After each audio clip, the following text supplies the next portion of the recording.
Et ravi de vous retrouver sur France 24. Bienvenue dans ce Paris Direct. Bienvenue à vous tous. Voici tout de suite les principaux titres du jour. Édition largement dominée par cette nouvelle donne en Syrie. Au lendemain d'un tournant historique pour la Syrie, des images qui nous parviennent pour commencer de Damas et du calme qui prévaut dans les rues de la capitale syrienne. Voilà, depuis ce renversement, nous avons pu dépêcher sur place nos équipes. Julie Dengeloff est donc arrivée dans le centre de Damas, accompagnée de James Sandré et Sophia Amara. Elle nous témoigne donc de ce calme et de cette nouvelle donne qui prévaut. Écoutez.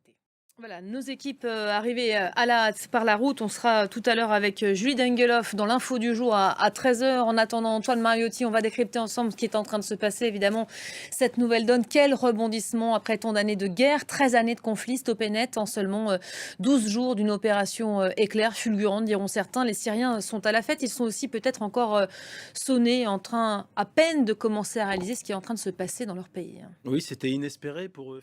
Ou si on a raison de se méfier, effectivement. Ça, c'est le temps qui nous le dira. En tout cas, un Exactement. bouleversement qui s'accompagne d'images et de symboles, certains plus forts que les autres. Voyez un peu ces images qui nous parviennent aujourd'hui de Russie. On va retrouver tout de suite Juliane Colling, qui est notre correspondant. Bonjour Juliane, le Kremlin qui a réagi notamment au sort de la famille Assad et qui affirme aussi avoir lui-même été surpris par cette offensive éclair.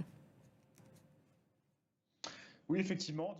Merci beaucoup Juliane Colling en direct de Moscou. Antoine Mariotti, un mot là-dessus. Les Russes qui parlaient il y a encore quelques jours d'éléments terroristes, de rebelles pour qualifier cette grande coalition. On parle maintenant de l'opposition syrienne avec qui il faut désormais parler. La rhétorique évolue vite, très vite. Et en même temps, on comprend pourquoi quand on voit les intérêts que les Russes ont à perdre là-dedans. C'est toute la problématique soulevée dans le camp des alliés des Syriens, en tout cas du régime de Bachar al-Assad ces dernières années. Oui, ce changement sémantique évoqué à l'instant par Juliane et que vous répétez est très important.